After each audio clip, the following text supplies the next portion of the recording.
Make this musical bagpipe or a bean using a film can, old sketch pen and a stretched balloon.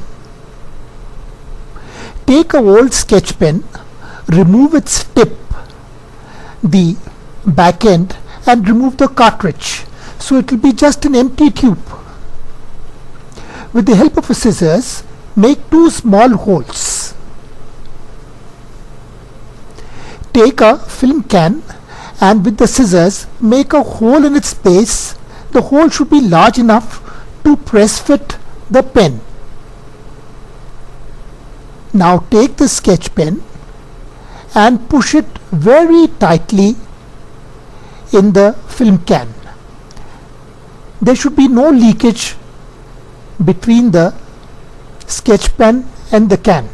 Now make a small hole and fit a ball pen refill. It should be also tight fit.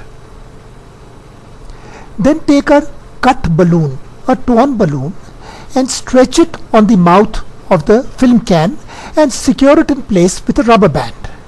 Now your musical instrument is almost ready. You need to push the pen so that it just touches the stretched balloon or the membrane. Now blow through the refill to hear lovely music.